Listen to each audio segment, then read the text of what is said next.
បាទជំរាបសួរដល់ពុកម៉ែបងប្អូនជាទីគោរពនិងជាទីមេត្រីនៅក្នុងคลิปវីដេអូនេះគឺយើងចូលមកតាក់ទងជាមួយនឹងការទំនេរជោគជតារិស័យសម្រាប់អស់លោកអ្នកដែលកើតនៅឆ្នាំកុរ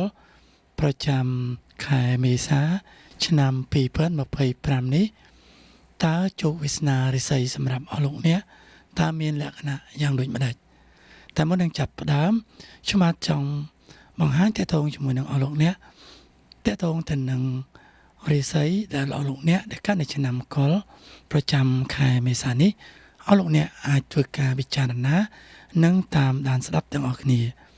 ហើយជាពិសេសប្រកបទៅដោយវិចារណញ្ញាណផងដែរ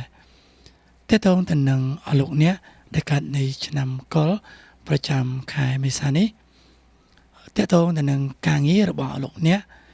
មានន័យថាភាពរីកចម្រើននិងវិវត្តទៅមុខជានិច្ចមិនថាអស់លោកអ្នកជាបុគ្គលិកកម្មករឬក៏អស់លោកអ្នកបម្រើការងារជាសិស្សសាលានោះទេចូលដល់ខែមេសានេះចាត់ទុកថាជារិស័យល្អសម្រាប់អស់លោកអ្នកទោះបីជាយ៉ាងណាក៏ដោយឥឡូវនេះគឺយើងចូលទៅដល់តកតងទៅនឹងប្រាក់ចំណូលសម្រាប់អស់លោកអ្នកវិញតកតងទៅនឹងប្រាក់ចំណូលសម្រាប់អស់លោកអ្នកចូលដល់ខែមេសានេះក៏លោកអ្នកអាចមានឱកាសទទួលបាននូវប្រាក់ចំណូលបន្ថែមផងដែរហើយបន្ទាប់ពីនោះទៅទៀតតកតងទៅនឹងសុខភាពរបស់លោកអ្នកវិញគួរបន្ថែមការយកចិត្តទុកដាក់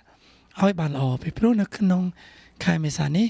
អស់លោកអ្នកអាចប្រឈមមុខទៅនឹងការប្រែប្រួលនៃអាកាសធាតុសម្រាប់ការទំនេរជោគជតារិស័យខ្ញុំបាទសូមបញ្ចប់តែត្រឹមនេះយើងនឹងជួបគ្នានៅវីដេអូក្រោយទៀតសូមអរគុណសូមជម្រាប